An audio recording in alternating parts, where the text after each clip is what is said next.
So, you implied that there's going to be an arranged marriage between Chloe and Olivier, and immediately the Demi Lovato tweets, "Get a job, stay away from her," popped into my head.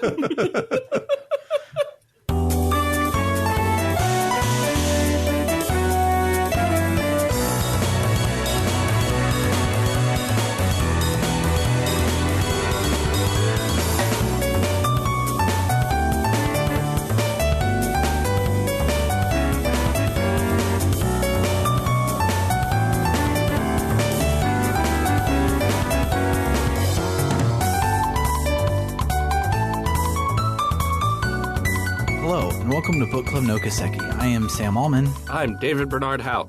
And I'm Matt Jorgensen.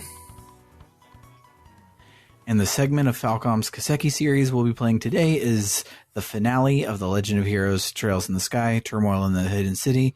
It's not the finale anymore. I'm reading old notes. It is now the third from last episode. So the chapter is the finale, but this will not be our final episode. But before we get into all of that, how's it hanging? I'm doing good. I have been hanging out with people because people are vaccinated now, and hanging out with people is good. Yeah. It's a good thing to do. Yeah, I never hang out with people, even when there weren't germs everywhere. So maybe I should give that a shot.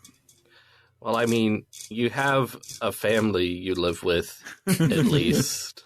It's true. Do I never hang out with people, or do I always hang out with people? The world will never know.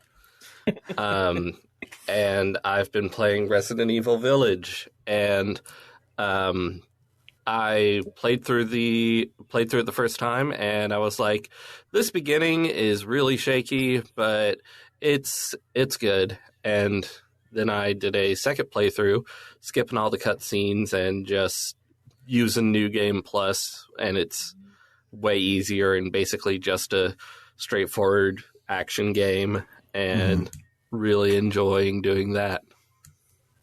Nice. Sounds fun. I was listening to Attack of the Blood God, I think. No, it was Insert Credit. But I was listening to Insert Credit, and they were talking about Resident Evil, and they said that it was a really good horror action game and not a good Resident Evil game. And as the only Resident Evil stan that I know, do you agree with that sentiment, or is that person just talking hot air? I don't know what they mean by that, because it's very much a Resident Evil game. Okay. I don't see why it wouldn't be a good Resident Evil game. Yeah, I don't know enough about the series to know like what a departure would be. I just know. I mean, you acquire emblems and place them in recesses, so I don't know what more they want. Yeah, that sounds pretty Resident Evil to me. What they probably mean is that it doesn't feel like you're playing the first Resident Evil game they really liked. Yeah. That's basically how it turns out, is all of the it's not a real blah blah blah is referring to it is not the first one that I played, therefore the good one. I don't know. It feels like a mix of Resident Evil 4 and Resident Evil 7, and those are both widely considered really great games. Yeah. I don't know. It was also on Insert Credit, and they're contrarian, usually in like interesting ways. So they're not like hating on everything, but they probably are like, oh, it's not Resident Evil because they don't have enough straps on their backpack or some crazy shit. But what about you, Matt? How have you been hanging? I got vaccinated. Yay. It almost killed me. I'm glad it didn't. Me too. That would be counterproductive. I have stuff I want to do, and being dead is not conducive to that. Yeah. Other than that, I did what I always do when I'm sick. I order video games online and read bad manga. So that was cool. Nice. What did you read this week? Oh boy. I caught up with... I'm not even going to try and do that. Please don't bully me, Nagatoro. Which is, if you're familiar with the manga Takagi-san, it's that, but both protagonists are idiots instead of just one of them. That one's just a... I'll trust you. Yeah. It's just a really competently written, competently drawn slice of life high school romance thing. Love them. Yep, and then Dress Up Girlfriend, I think is the how that one's called. That one has a terrible title, and it falls in the long tradition of Japanese media I love that have terrible titles, so I don't like recommending them to people. But it's entirely about cosplay. Oh, cute. Yeah, it's the male protagonist makes like these doll things. I think they're wedding dolls that traditionally you set them up. Anyway, one of his classmates is very into cosplay and finds out, oh, you make doll clothing? It's kind of the same thing. So the whole manga is separated in arcs of, I want to cosplay this character. Okay, I'm going to find out about this character, and then I'm going to make the costume, and spoilers, it works out, and you learn something about, like you learn actual stuff about cosplaying, which is pretty cool. I love that. Reminds me of Bakuman, which is the people that made Death Note were like, what if we made a manga about making Death Note, and we teach people how to make manga through our manga. Yeah, I love manga where you learn things. I read a light novel, which is like manga without the cool part, about making pizza. It's just all the different ways you can make pizza. Like, this could have just been a cookbook, but you're also telling me a C-grade story at the same time, so I'm in. Yeah, that's what we sign up for. I don't ever want to learn anything. Learning's for squares. Yes.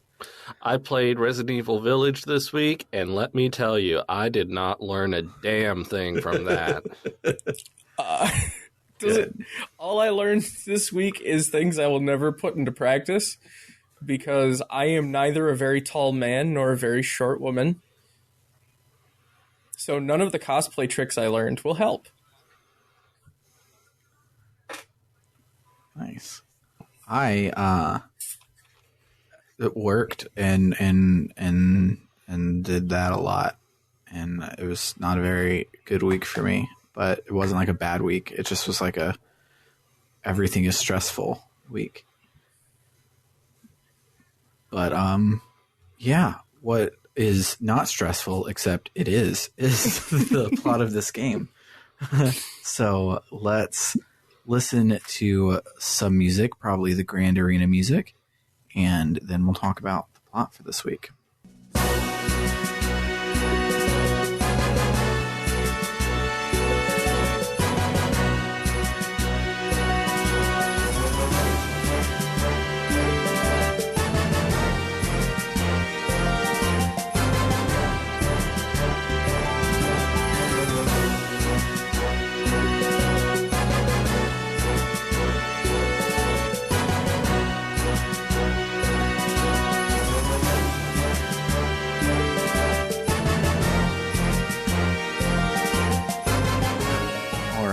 So, after we load our save, we see Chloe and Lieutenant Schwartz running away from someone, trying to make their way into Gransel, but it is not going very well.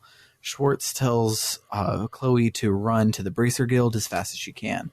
Schwartz stays behind to fight off the pursuers and has a big, heroic, awesome, none shall pass moment, which is promptly spoiled because right as Chloe gets into Gransel, Richard and the special ops with our friend Lawrence swoop in on their airship and capture her. So then we fade to not the title card. This is the first time we've had 2 cold opens. But we fade to Olivier in the Erebonian embassy, who's being scolded by Mueller, his handler. It's a incredibly Olivier scene. And we eventually learn that the guy that Olivier has been tracking was found in the Empire because he was investigating why all of the Bracer guilds in the Empire have been attacked one after another. Mueller suspects that someone hired the Jaegers to attack them because no military has been activated that they can tell. Mueller tells Olivier that he should go back to the Empire before he gets caught up in the bad shit that's about to go down in Liberal, but Olivier refuses. That's the sentence I wrote. Doesn't make any sense. I wrote, but Olivier refuses the opportunity to take part in this grand opera. No, he refuses to pass up the opportunity to take part in the grand opera, and he believes that 2, quote, understudies will put on a great performance. Now we get the title card. Finale. Turmoil in the Royal City. We raise curtains on Estelle and Joshua in Zeiss, and they're talking to Murdoch and Kilika about the professor. Murdoch promises to keep the professor safe. We say that we have a message to take to the Queen, and Kilika tells us to get out of Dodge before Richard's investigation begins. Kilika orders us a plane so that we can get there right away, but all airships have been grounded due to, quote, reports of terrorists planning to disrupt the Queen's birthday, and the Intelligence Division is investigating. That's a lot of horseshit. The Intelligence Division is just trying to find Russell before he leaves, so they grounded all the planes so they can investigate and try and find him. We're given the option to wait for the plane to arrive, but Sel and Joshua agree that that would be a bad idea. So we instead book it to Gransel on foot. When we get to the checkpoint, Estelle asks Joshua if he'd like to sit and have lunch together, just the 2 of them. Joshua's like, you mean like we always do and have done this entire trip? And she's like, fine, whatever. Let's just go to Gransel. And he's like, what the heck? Come after 6. So when we're changing our passport or whatever to get through the gate, the guy behind the counter asks them if they're on the date, and Estelle is like, what makes you think that we're on a date? But Josh is just like, nah, she's my sister. And Estelle is like, grumble. We learn that there is a martial arts tournament in this RPG, so we of course have to go join it now. Everything is going smoothly in the checkout process until he notices that we're bracers. All bracers are being held for questioning because the terrorists are supposedly disguising themselves as bracers. But luckily, at that moment, Professor Alba shows up, and he's like, oh, there you are, the bracers that I ordered. I've already passed inspection. I'm vouching for them. We're good to go. Apparently that works, and we get through the border crossing without incident. We make our way through the maps, make it all the way to Gransel, and when we're in Gransel, we go to the Bracer Guild, and we see all of the named bracers that we've met so far, besides Agate. They've all entered the tournament together on a team, and we're like, oh, well, in a bit we'll go by and we'll cheer you on. But first, we talk to Elnon, the guildmaster of the area, and we tell him that we've got to go talk to the Queen, and we clue him in on what's happening. He says that Richard is super popular in the city, so we have to lay low about everything. Like, if we speak ill of him, like, it'll get around and we'll go straight to jail and be disappeared forever. So we decide to go talk to the guards at the castle to see if we can get any information from them. And when we get there, we play dumb, and by playing dumb, we learn that the Queen has been sick and hasn't been making public appearances. Instead, someone has been serving as her proxy. Normally, this would just be the Princess Claudia, but Princess Claudia is missing, so the person being the queen's proxy is none other than Duke Dunan. These soldiers really like to talk. They really do. We go up and we're like, hey, do you know where the bathrooms are? And they're like, yeah, well, you can't go to the bathrooms in here because the queen is really sick, and instead, here's all of the gossip. They don't get paid enough to sign NDAs. They're good. Yeah. They're just guards. And to be fair, the regular guards probably all are in jail, so this is like their first week on the job.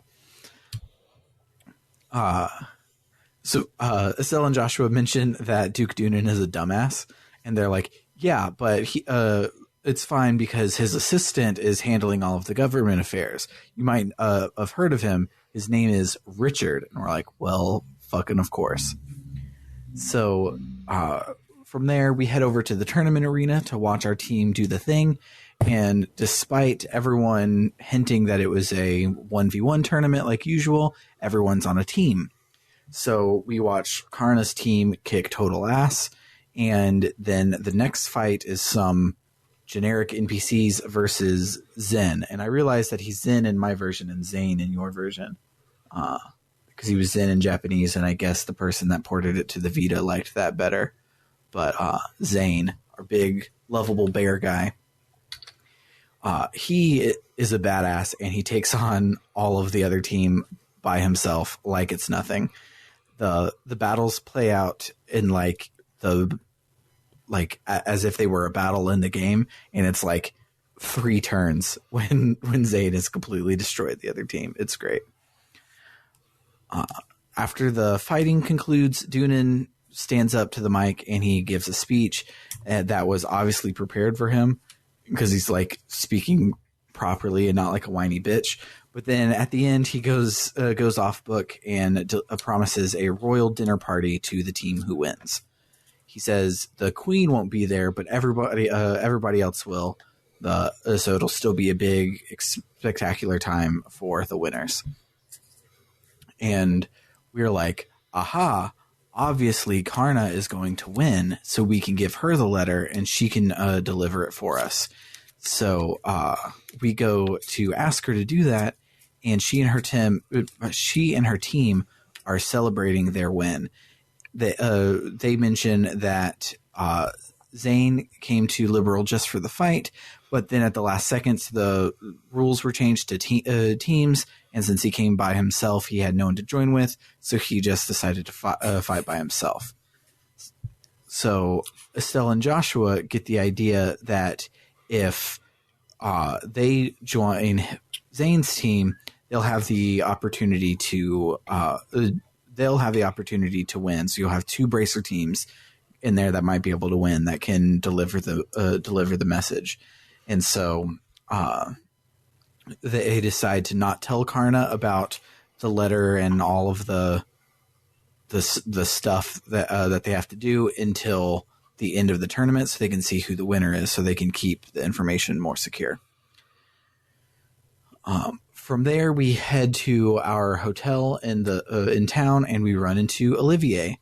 He's at the bar playing the song that he wrote about Joshua on the piano, and we catch up with him on what he's been up to, and it's drinking. And he was drinking with Aina and Shara, and they scared him with how much they could drink, so he ran away back to Gransel.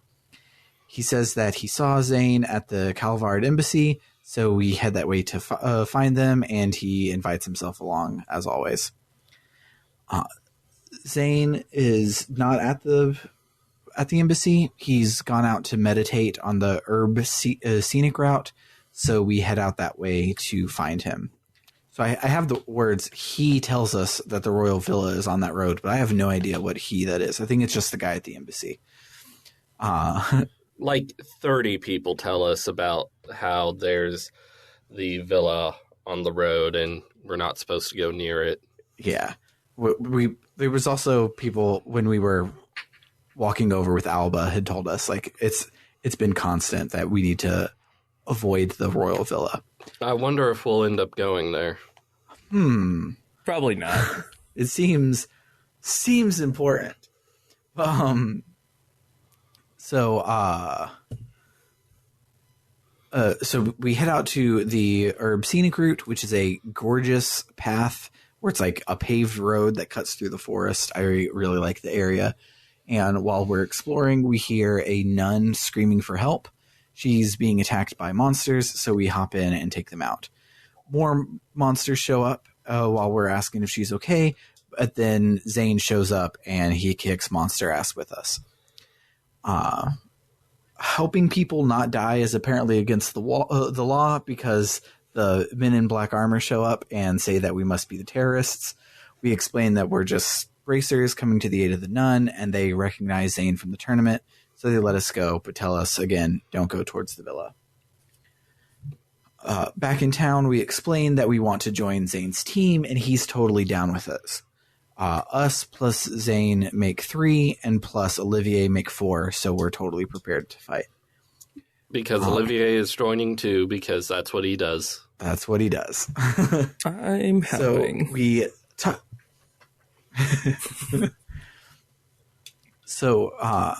tuck into the hotel for the night, and Joshua asks Estelle if she's okay because she's been acting so weird towards him lately. She's like, nothing, I'm just sorting my feelings out. And he's like, feelings about what? And she's like, don't worry about it. I was really hoping here he would say, you have feelings?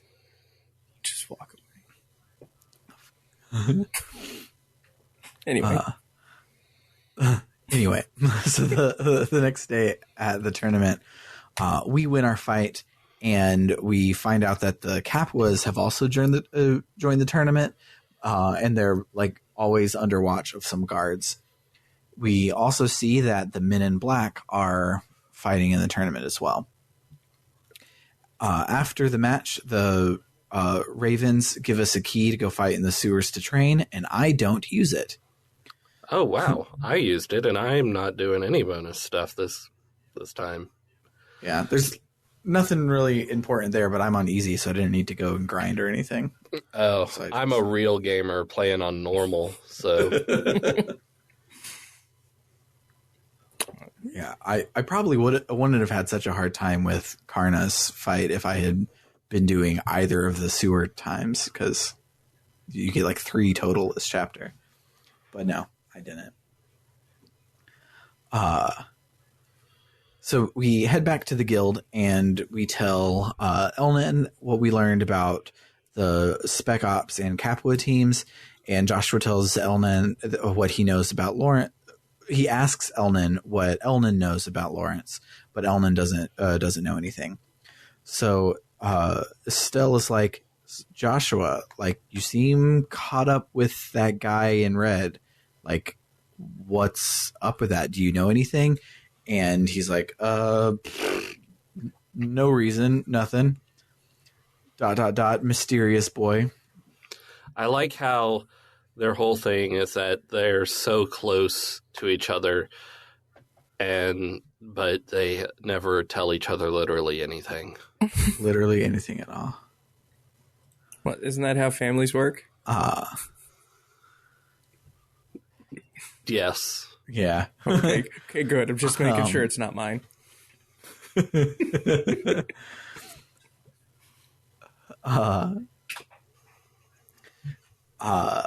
So Elnan tells us that a military patrol vessel has arrived at the landing port, and the person who was on it was Captain Almathea, who's on a quote-unquote tour of the major cities, which is obviously a cover for her searching for Professor Russell. Elnan says that the branches are watching Almathea, so we can just focus on the tournament for now. So we head to the hotel.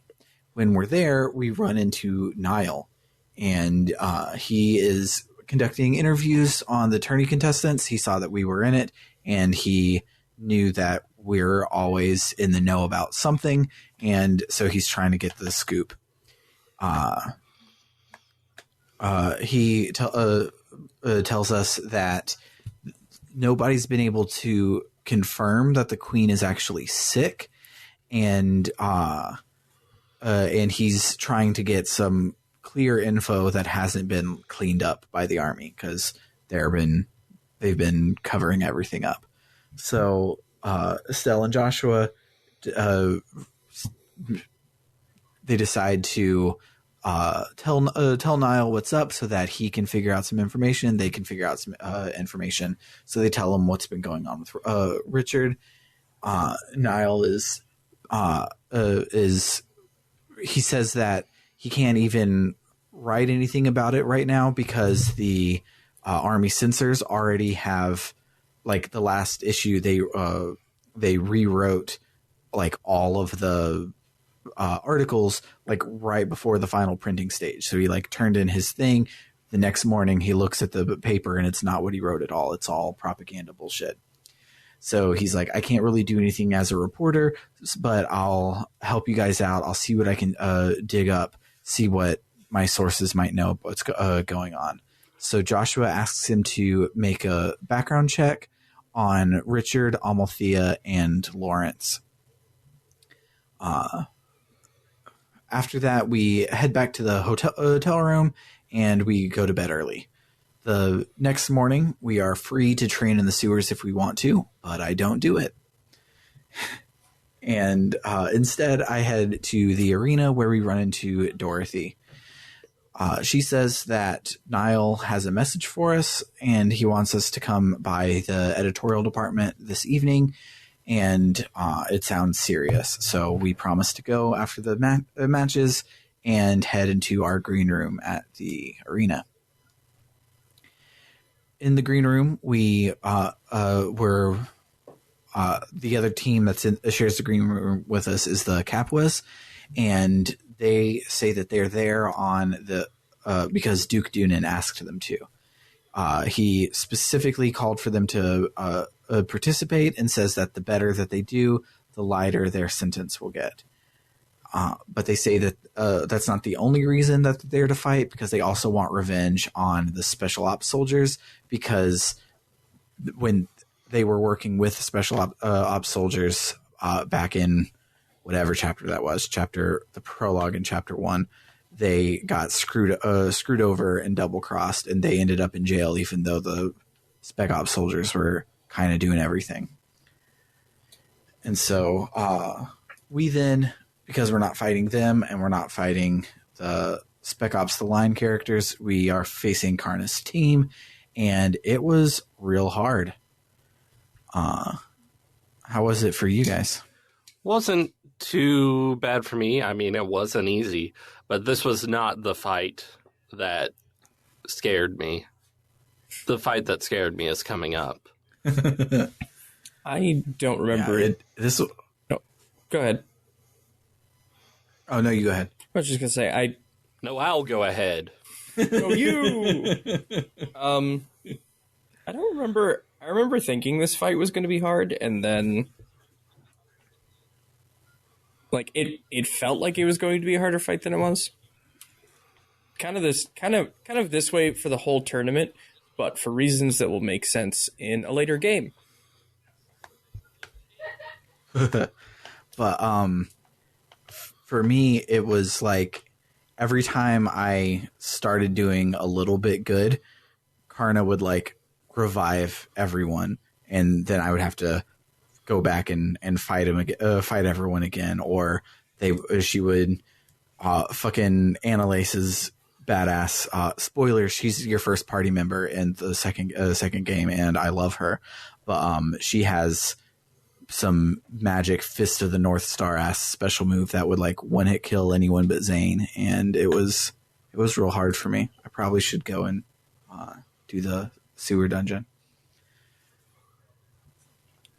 After the match is over, we head over to the liberal news place and and see what he has to say. And so he's like, hey, I got the background checks on those people you asked for.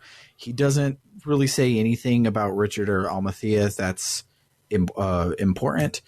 But for Lawrence, he says that no one knows how old he is. They don't know where he's from. All they know that he was in the Jester Hunting Corps, which was a Jaeger group. And other than that, they know nothing. Can I just say, did I miss something, or does no one tell you where the liberal news is? No one tells you where it is. Because I had to look so long to find it.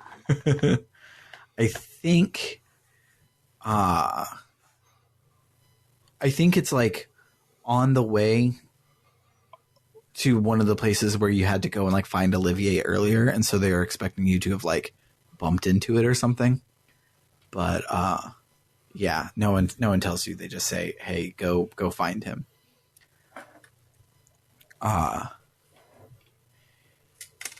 Niall does say that they picked up some juicy tidbits while he was digging it up. For example, Julia Schwartz and Amalthea went to the academy the same year, and they were rivals in school.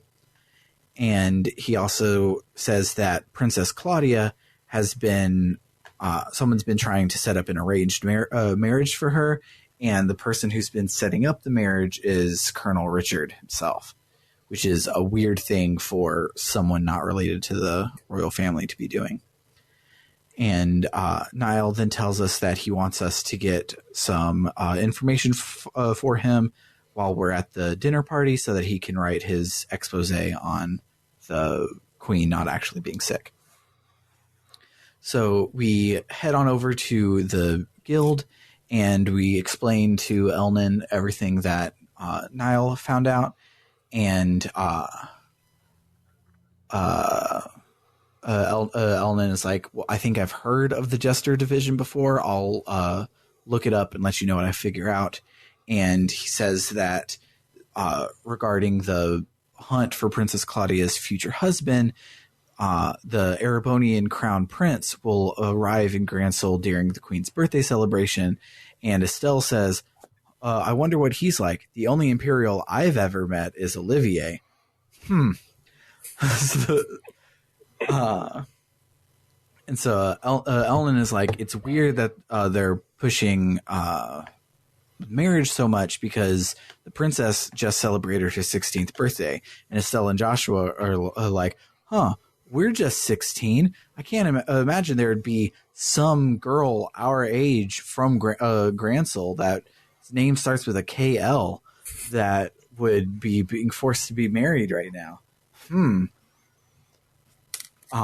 Foreshadowing is strong in these parts. Oh, well, I didn't pick up on that. Oh, well. I did now. Surprise.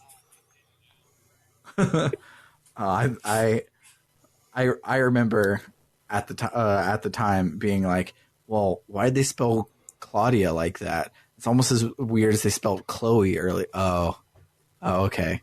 It checks out. I don't judge people by how their names are spelled. But I don't. We'll get there in several games. But and so we decide to head back to our rooms for the night, and on the way there, we get escorted back to our rooms by the guards who are out at night because security is really tight for some reason.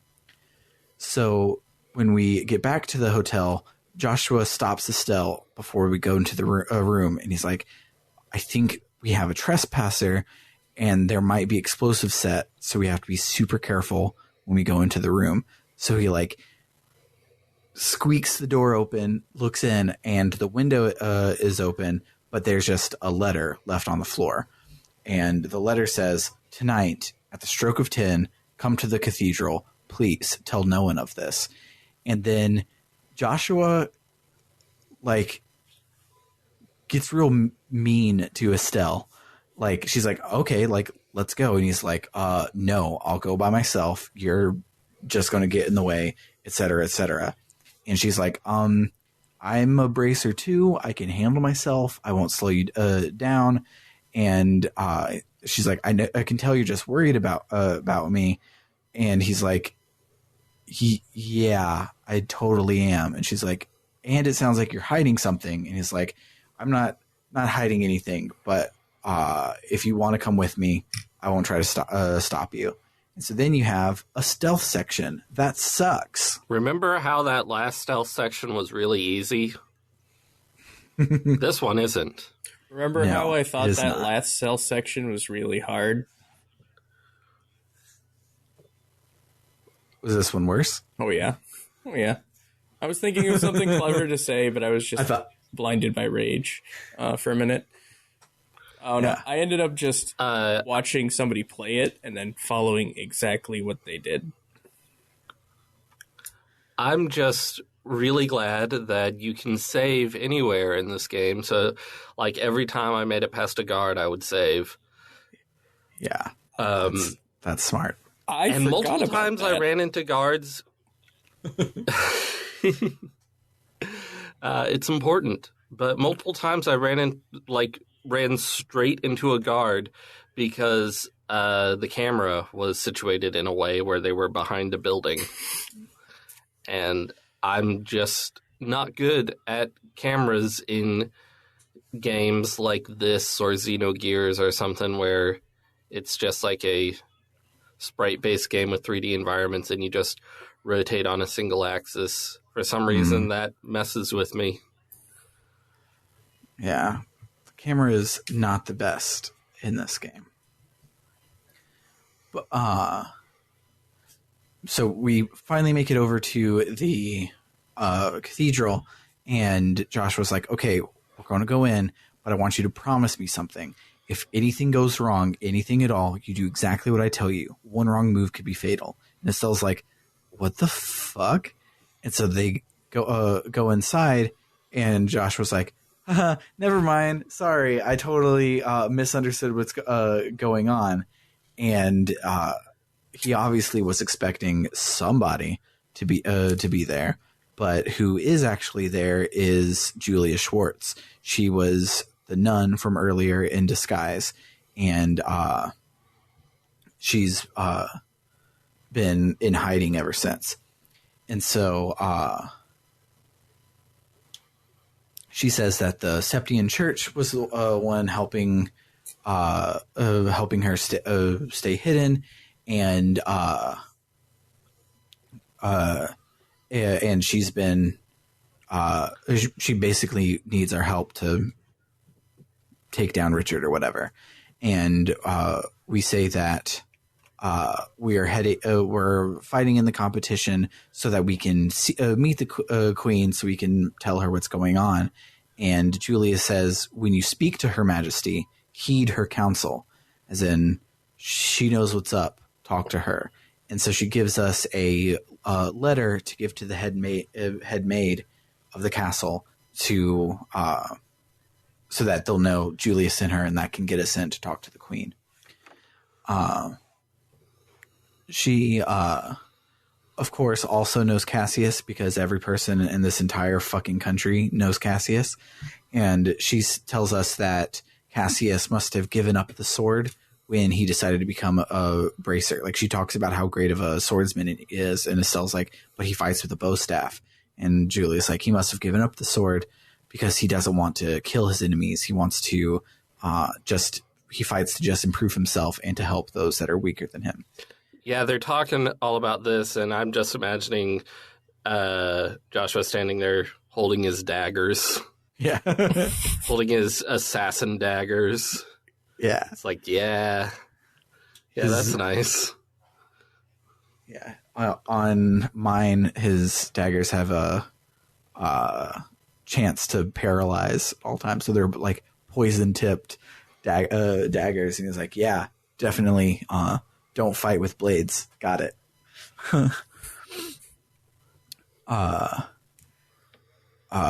While we're talking, there's suddenly a knock on the door, and they're like, hey, we're looking around trying to find the terrorists. We're coming in. And Julia's like, there's a door at the back of the altar room. Get the fuck out of here. So we do. And while we're outside, we see that the patrols have lightened up because it's far enough after curfew. So they sit for a bit and before they head back to the hotel.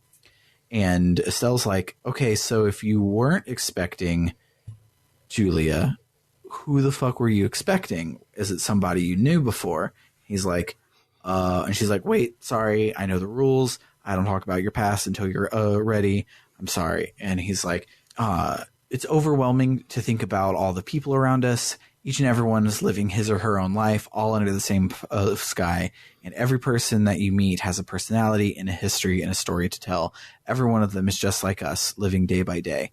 Sometimes I just have to remind myself that no one acts without cause. Nothing happens without a reason or a motive or an excuse. And it's only when I remember that I start to feel like I might be able to reclaim the parts of me that I've lost.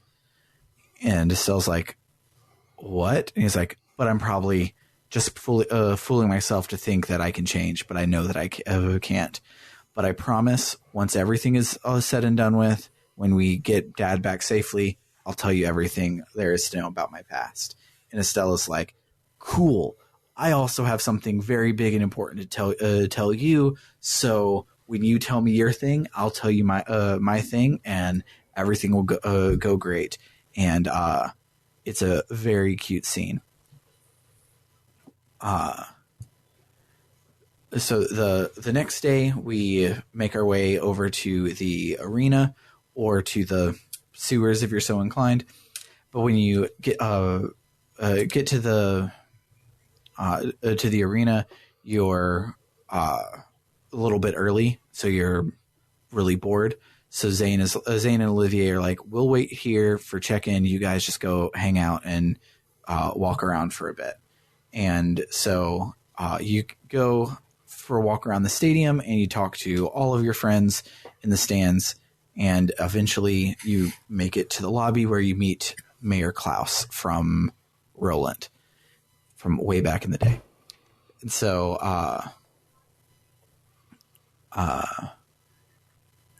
he says that he came to watch us in the arena. And Estelle's like, you came all the way from Roland just to watch us? And he's like, no. I got an invitation to be at a dinner party, and it came out of the blue. I wasn't expecting it, so like my wife couldn't come because it was last minute. But I decided to cheer you on while I'm here. And he says that the person who invited him was this officer lady, and we're like, it's probably Almothea being up to something. And Estella's like, well, if the mayor of our town is here, do you think that Mayor Maybell will be here too? Josh is like, probably. It seems like there will be a lot of influential people at this party. I hope something horrible doesn't happen. And so from there, we head back to our waiting room to get into to start our fight. And before the fight starts off, the Duke walks out, and this time Richard's there with them. Like, this whole chapter has gone from it's when it started, it was like, oh, the army is doing these things, and then like we know that that's a front for the Spec Ops, and then we see like Spec Ops doing more things themselves, and then we see now it leads up to this where Richard's just like flaunting the fact that he's actually in charge and Duden isn't doing shit. And Olivier mentions that Richard doesn't seem anything like he was back when we met him in Bose. And then we fight Lawrence. Was this the fight that was really, really hard, Bernard? Yes. It took me forever because like everyone can revive everyone and they hit really hard. And I used so many items and it was scary and it was hard and it was bad. Yeah. And then Lawrence also has the thing where he can clone himself. And he if you interrupt any of his like spells or anything that he's charging, he then has like a special ability or something to go again right now anyways, because he's like real fucking fast. So he just keeps kicking your ass a lot.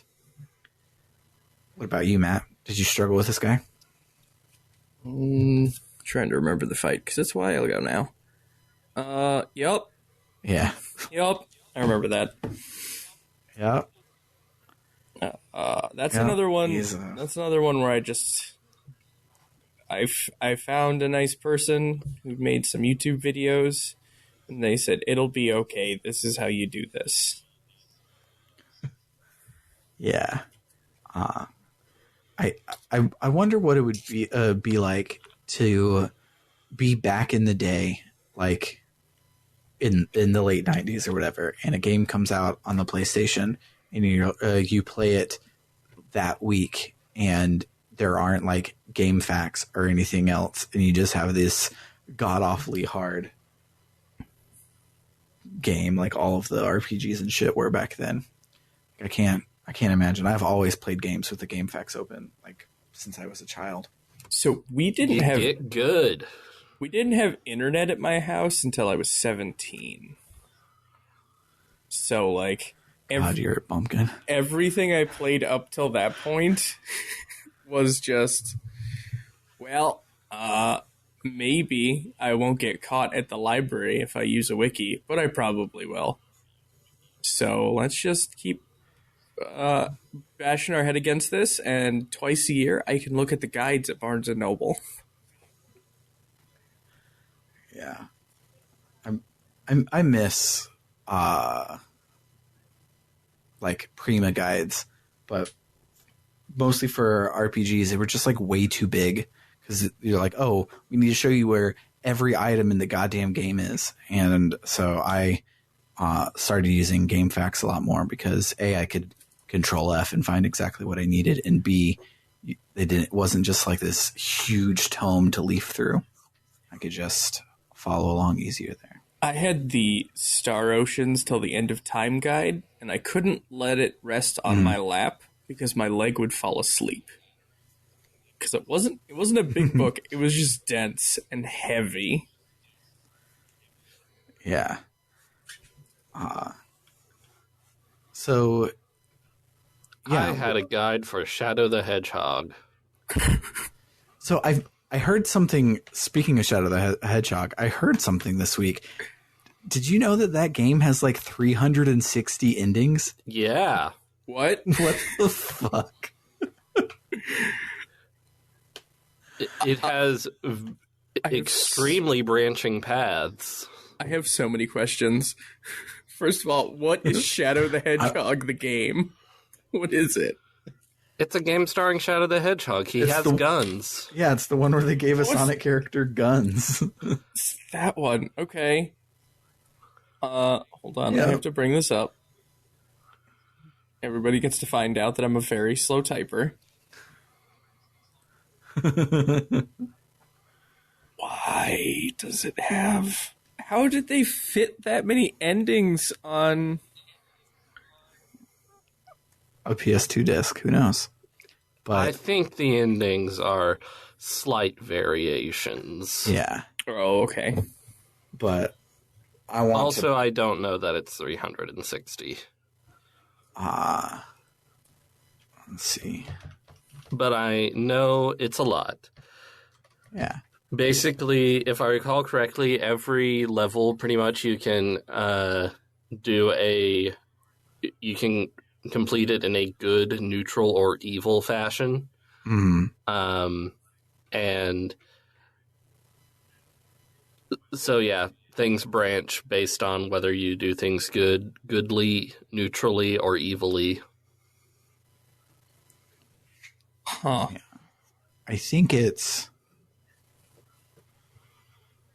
maybe it's 360 unique paths through the game, but only a Yes. handful of endings. I believe yeah. that's it. But yeah, that's nuts. Still, that's super rad. Yeah, super duper cool. That game owns. Yeah, I really want to play it. I've been coming to the realization. It started happening a little bit with Chrono Cross, but it's been happening more and more where all of these games that people told me were bad and horrible have been not very bad and not very horrible. So I want to go back and play them all and see if they're actually good, because people didn't really learn how to talk about video games until I don't know, 5 years ago. Like everything prior to that was just like there aren't enough graphics, and that was like the most you could talk about it. And so things that had, it's like with Mass Effect Andromeda. Mass Effect Andromeda had a bunch of bugs when it started, so everyone was like, "Oh, that game is bad. It has bugs," and no one talks about all of the other like nuanced ways it's bad or the ways that it might kind of actually be good, and so games would get a reputation real fast back in the day and would just be discounted whole cloth for stupid reasons. Like Final Fantasy 13, everyone was like, "Oh, there's no towns, everything's in a hallway, therefore it's bad," and not the battle system makes no sense, therefore it's bad, etc., etc. So I just want to learn all the things and play all these probably bad video games because they're probably good somehow. A lot of people just like copy pasting opinions. Mm-hmm. Mm-hmm. And so that's just how they get their opinions on things, is they hear other people have opinions, and if that person's aesthetics and politics align with theirs, they just copy that opinion. Mm-hmm. And something I've been learning recently, just to add on to that, some people aren't willing to admit they're looking for an excuse to not play a thing. Like, to try and duck FOMO, I think. Mm-hmm. So instead of phrasing it, "But this isn't for me," or "This isn't something I want to play," a lot of times the sentence comes out as, "Well, this, I've heard it's not very good." Mm-hmm. Yeah. Which I specifically mentioned because I'm guilty of that. But anyway. Yes. But what is very good is Captain Lawrence's sword skills. And Joshua is like, "Hey, your sword technique, wait, no, never mind." And everyone's like, "What the fuck?" And so we eventually do beat Lawrence, and then we are called up to the grand stage to accept our prize, which is 100,000 Mira and our invitation to the dinner party. What's hilarious about this 100,000 Mira is we've been getting mini prizes the whole time through the tournament, and we already have access to the last shop in the game. So when they give you 100,000 Mira, you basically will just sit on it for the rest of the game, because you've probably already bought all of the best equipment and have everybody with like a full kit at this point. But after the our winning ceremony, we see an aside where Colonel Richard is talking with Lawrence and Almathea, and he says that he told Lawrence to hold himself back because he doesn't want to reveal his hand too much. And he says that if Lawrence really fought as hard as he could, even Richard wouldn't have a chance in the tournament.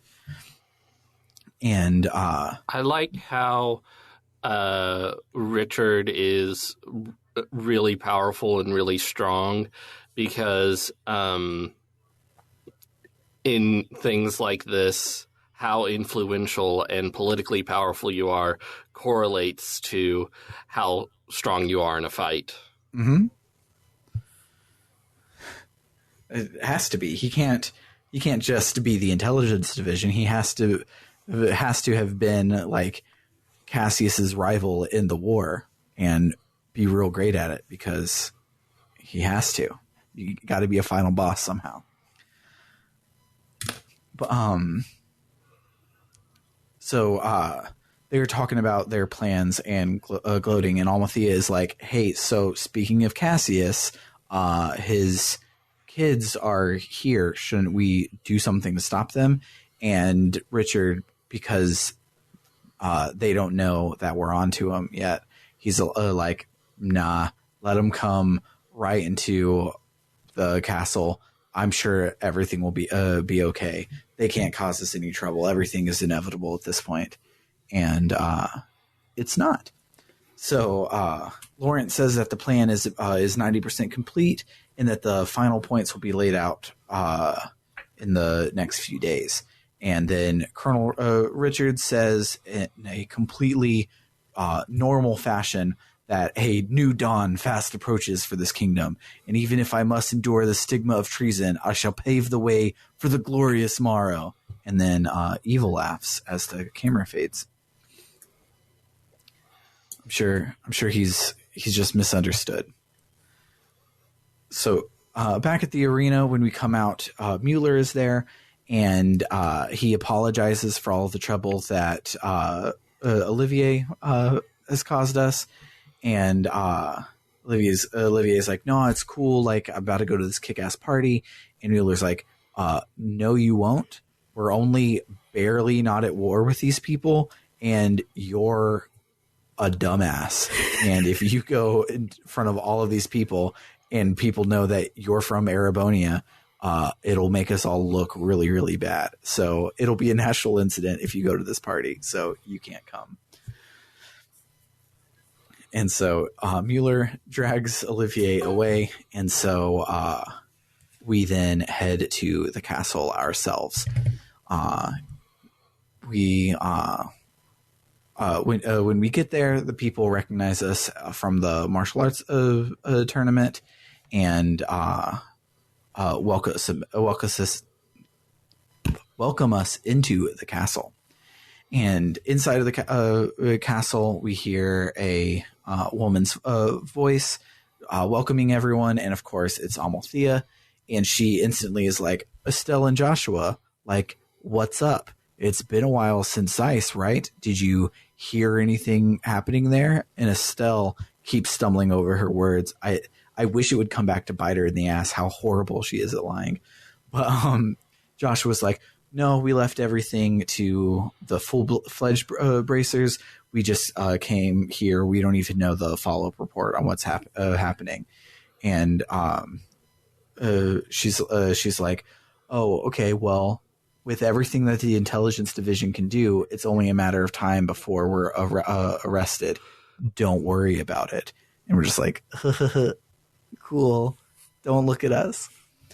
So she tells this maid named Shay to take us to our rooms, and our rooms are super huge. And she's like, you can hang out here. There's some time before the party. You can explore the castle, but you can't go to the places that are off limits, which is the royal keep, the treasury, and the royal guard room. And we're like, oh, I guess the guards are still wanted for treason. And she's like, yes, but the special ops people are the ones that are in the guard rooms. You can't go there for that. And so we're like, okay, cool.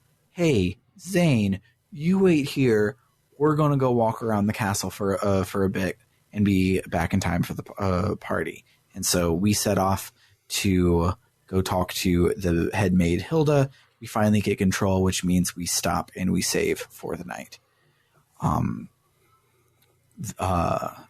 This is kind of a weird spot to stop for the night, but it was a good place as any. And this last chapter is like 3 times longer than every other chapter. And plot wise, it's super dense. Like normally for RPG Book Club, we will like sum up leave out whole sequences because it's just like a character moment. Here we can't really do that because all of the dominoes are being lined up, and it's like, oh, we can't, like the scene with where we were talking about, oh, Princess Claudia is going to get married to some Erebonian prince, but the only Erebonian that's in town is Olivier. I wonder if that's related. Like, that's just kind of a cute scene, but it sets up like Olivier shit that will happen later, and it's just a lot to get through. So we're cutting it up into manageable bite sizes. So let's listen to some song. Not sure which one just yet, but we'll listen to something and then we'll talk about the extra shit for this week.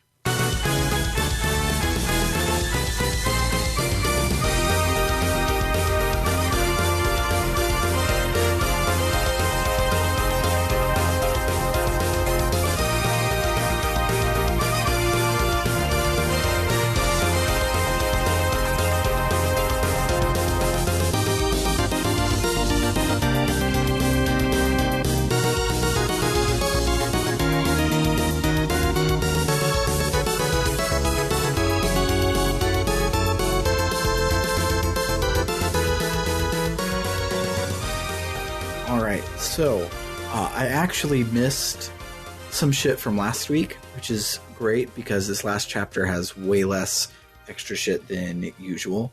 So this helps me spread it out over these last couple episodes.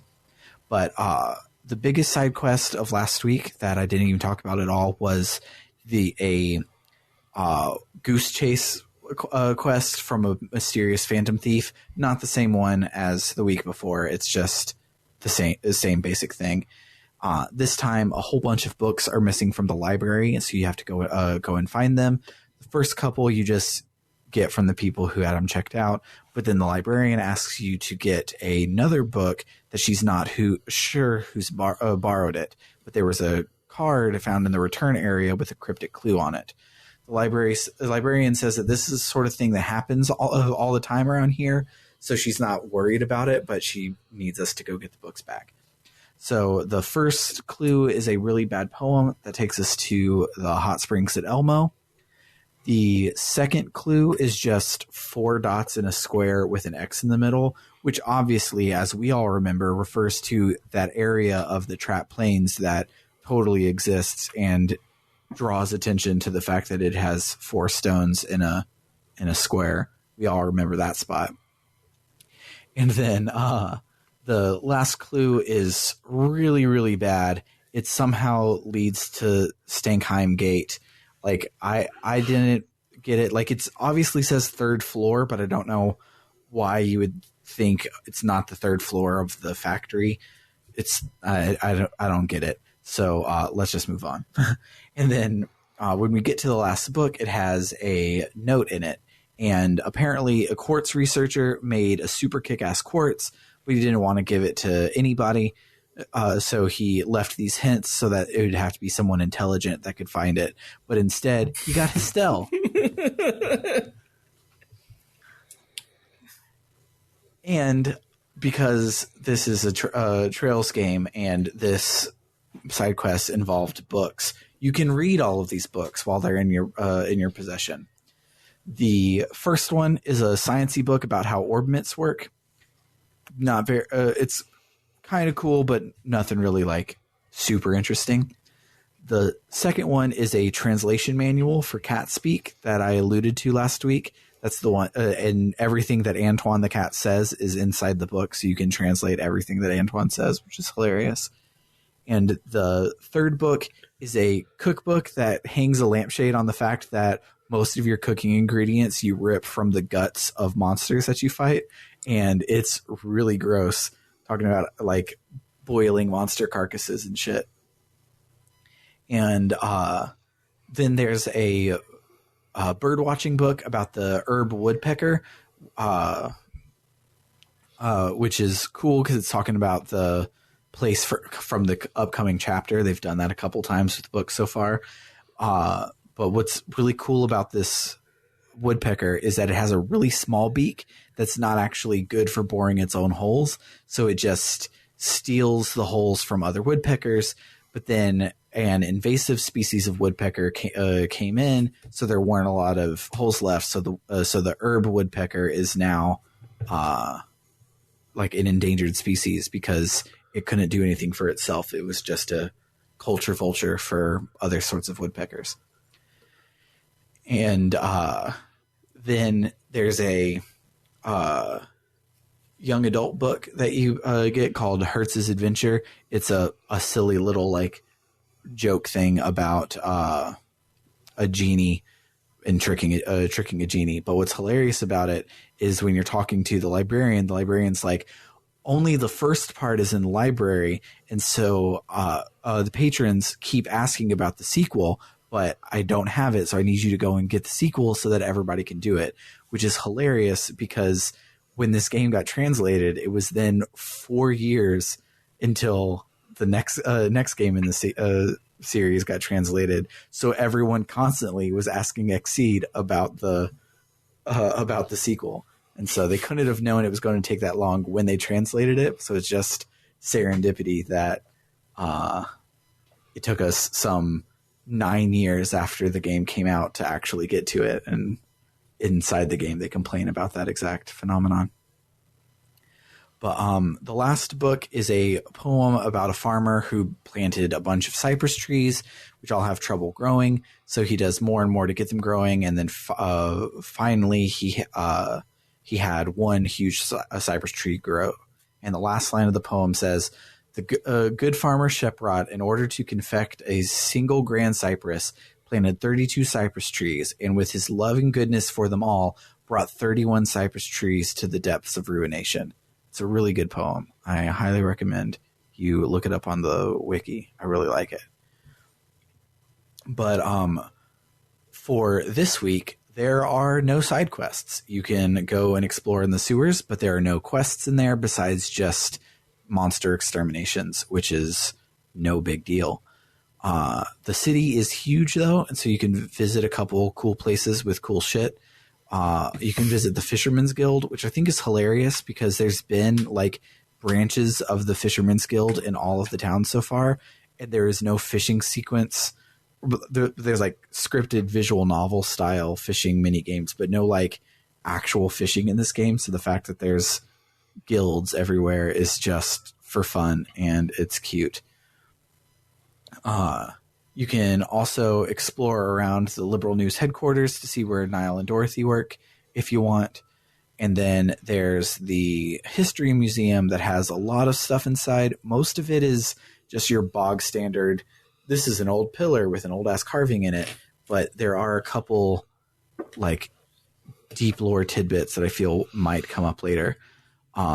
There's a mural from one of the tetracyclic towers, and all of them feature a priest wielding a staff and a winged god, but neither of those characters are Eidos. It's like this ancient, it's like basically ancient Greek mythology, but they're not quite sure what's going on yet, and none of it is about like their modern understanding of the theology and stuff.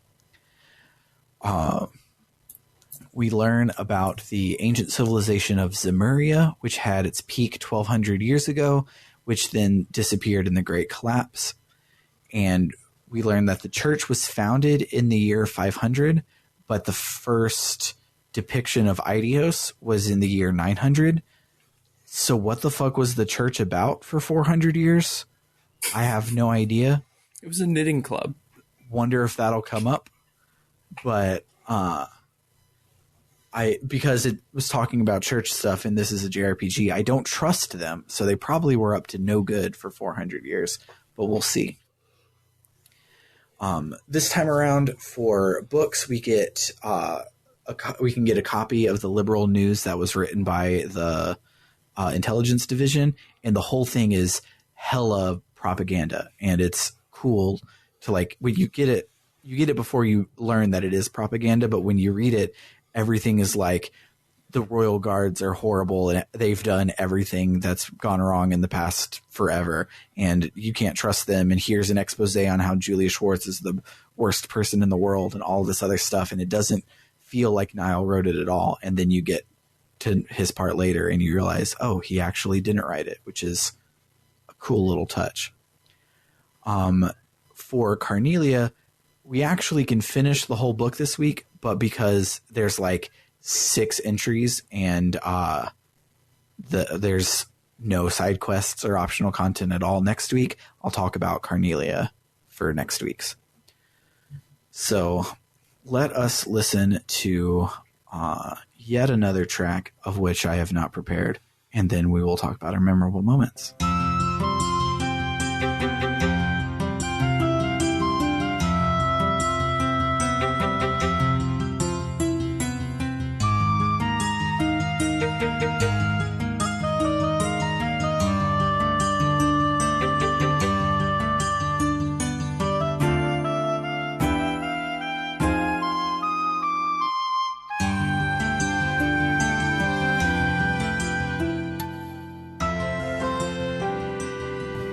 All right. What do you guys got? I like how in-depth the battles have become. I'm having to use every part of the battle system, and it's been really fun. I also really like how and this has been a thing through the whole game, but characters who are supposed to be stronger than you are stronger than you. So, like, when Zen joins your team, and he's supposed to be this huge badass, he is really badass. He's a lot better than you. And when Olivier joined your team in Chapter 1, he was a lot better than you. Now he's sort of on the same level as you because you've gotten a lot better. Mm-hmm. I like that. What else? Did I have any specific moments that stood out? I'll see if I think of any while y'all talk. All right. What about you, Matt? Do you have any that stuck out to you? When Oliver gets dragged off, that whole scene is hilarious. I'm watching a GIF of it now. Like, my dinner party, my royal cuisine. You could hear it. You could hear it. It's so good. Oh, I remembered something. So the quote nun unquote that you rescue does not have a face portrait. And Schwartz only has a face portrait when she's out of disguise. And you would think, oh, they just didn't want to do a face portrait. They didn't want to make another one. But this game is so maximalist, I believe they would make another one. But I like that they didn't, because it's like when Estelle and Joshua saw this nun, she was not an important person to them. She was just some rando NPC. And and it's also fooling us into thinking she's not important. It's like her disguise is working on us. Yeah, it avoids the thing that always happens in JRPGs, where you walk into town and somebody has character design and you're like, oh, well, they're the party member. And so she just is the same nun NPC that you've been seeing everywhere. So you just completely and totally buy it. Yes. So I like that. I have an Olivier moment that I love, and it's right at the beginning of the chapter. So Mueller is coming in and is like, you're in trouble making me go all over this goddamn country, blah, blah, blah, blah, blah, blah. And Olivier keeps like flirting with them and being a jackass. And Mueller's like, cut it out and talk to me like a normal person. And Olivier is like, no. All right. No clowning then. Don't play like that, brother. Give a man some information. Just lay it on me, man.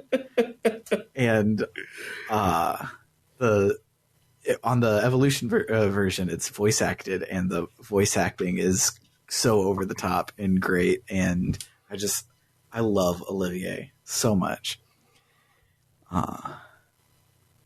And then another one I had is if you go to the liberal news place and you talk to the girl behind the counter, she goes, "Welcome to the liberal news. Despite our name, we're totally nonpartisan. I swear." Wink, wink. And it's great because we made that joke in like episode 1.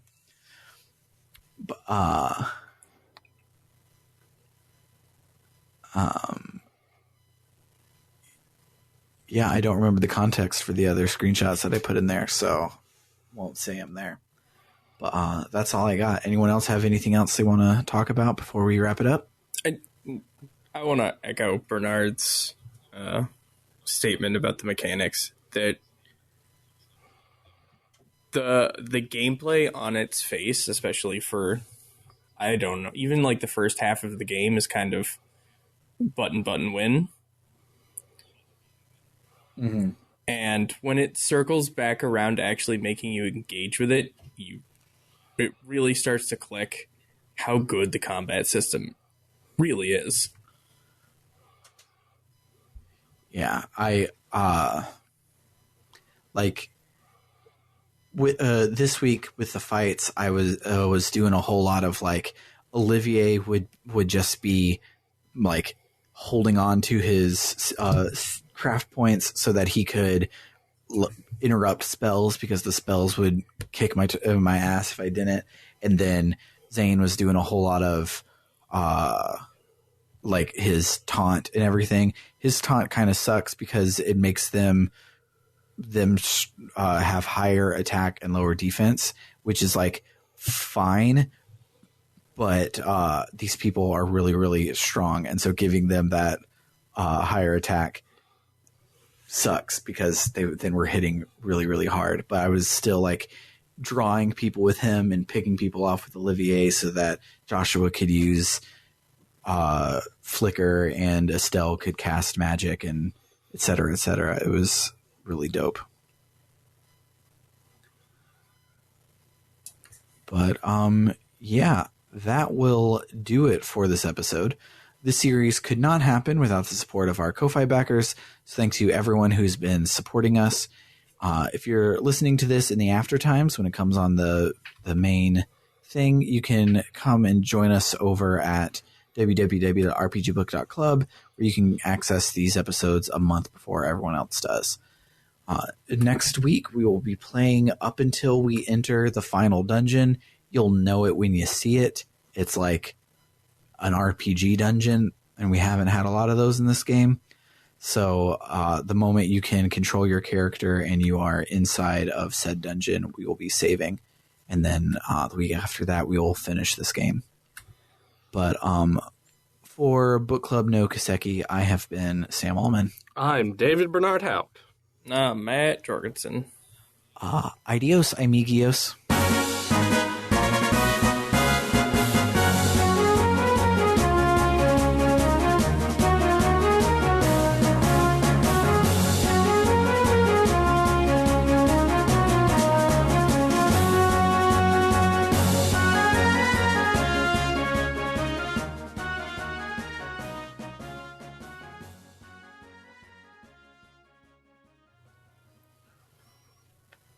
I have like a burp, but it won't come. It's annoying.